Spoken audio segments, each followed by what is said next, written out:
এসো গরিষ্ঠ সাধারণ গুণনীয়ক বা গসাগু নির্ণয় সম্পর্কিত কয়েকটি সমস্যার সমাধান করি। আমাদের প্রথম সমস্যাটি হলো ৮ এবং ১২ এর গসাগু নির্ণয় করো। আচ্ছা, ৮ এবং ১২ সংখ্যা দুটির গসাগু নির্ণয়ের আগে আমাদের প্রথমেই সংখ্যা দুটির প্রত্যেকটির গুণনীয়কগুলোকে নির্ণয় করে নিতে হবে। আর আমরা জানি কোনো সংখ্যার গুণনীয়ক হলো সেই সংখ্যাগুলো যেই সংখ্যাগুলো দিয়ে ওই সংখ্যাটিকে ভাগ করলে কোনো ভাগশেষ থাকে না। তাহলে এসো প্রথমে আমরা ৮-এর গুণনীয়কগুলো নির্ণয় দিয়ে শুরু করি।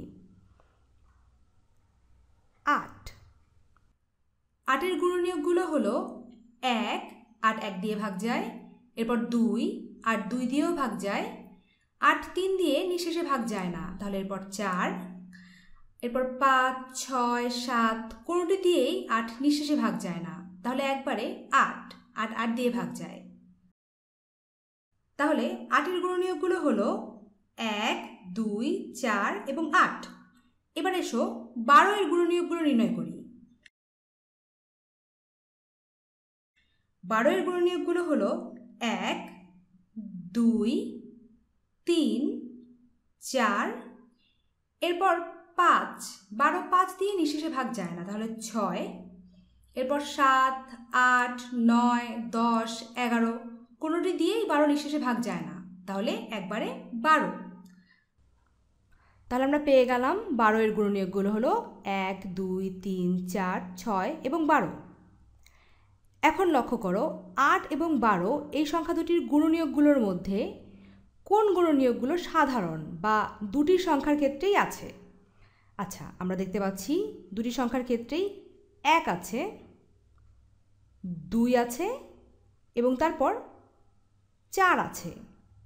তাহলে ৮ এবং ১২-এর সাধারণ গুণনীয়ক হলো ১, ২ এবং ৪। কিন্তু আমাদেরকে সাধারণ গুণনীয়ক নির্ণয় করতে বলা হয়নি, আমাদেরকে বলা হয়েছে গরিষ্ঠ সাধারণ গুণনীয়ক বা সবচেয়ে বড় গুণনীয়কগুলো নির্ণয় করতে। তো দেখা যাচ্ছে যে এই ১, ২ এবং ৪-এর মধ্যে অর্থাৎ ৮ এবং ১২-এর এই সাধারণ গুণনীয়কগুলোর মধ্যে সবচেয়ে বড় সাধারণ গুণনীয়ক হচ্ছে ৪।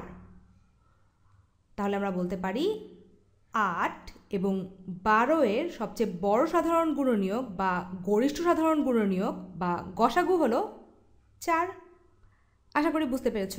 এসো এরকম আরেকটি সমস্যা সমাধানের চেষ্টা করি। এবারের সমস্যাটি হলো ২১ এবং ২৫-এর গসাগু নির্ণয় করো।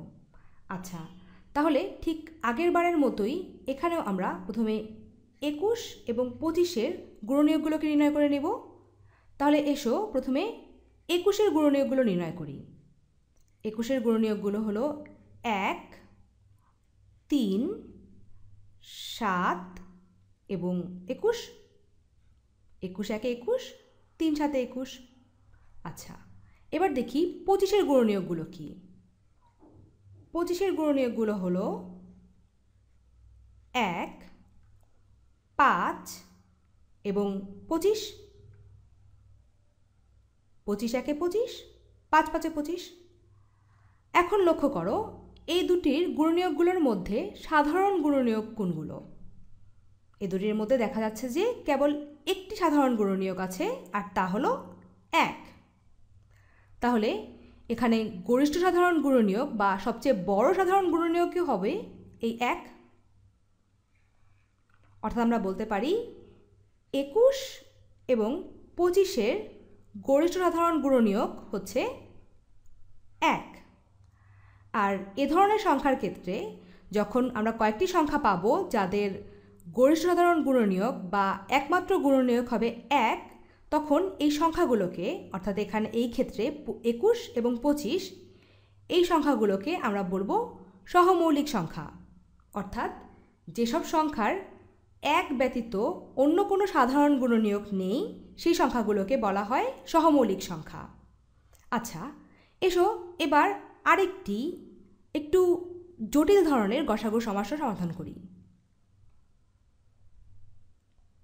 ২৪, ৪০ এবং ৫৬-এর গসাগু নির্ণয় করো। আচ্ছা, এবার আমাদের তিনটি সংখ্যার গসাগু নির্ণয় করতে বলা হয়েছে, ২৪, ৪০ এবং ৫৬। কিন্তু এবারও আমরা কিন্তু আগের মতোই করব। এই তিনটি সংখ্যার প্রত্যেকটির গুণনীয়কগুলো আগে নির্ণয় করে নিব, তারপর আমরা দেখব যে গুণনীয়কগুলোর মধ্যে সাধারণ গুণনীয়ক কোনগুলো এবং তারপর সেই সাধারণ গুণনীয়কগুলোর মধ্যে সবচেয়ে বড় সাধারণ গুণনীয়ক কোনটি। আচ্ছা, 24-এর গুণনীয়কগুলো হলো 1, 2, 3, 4, 6, 8, 12 এবং 24। এরপর আমরা 40-এর গুণনীয়কগুলো নির্ণয় করব। 40-এর গুণনীয়কগুলো হলো 1, 2, 4, 5,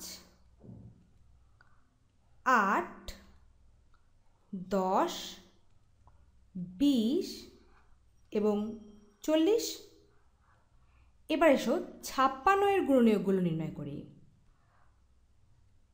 56 এর গুণনীয়কগুলো হলো আবারও 1, 2, 4, 7, 8, 14,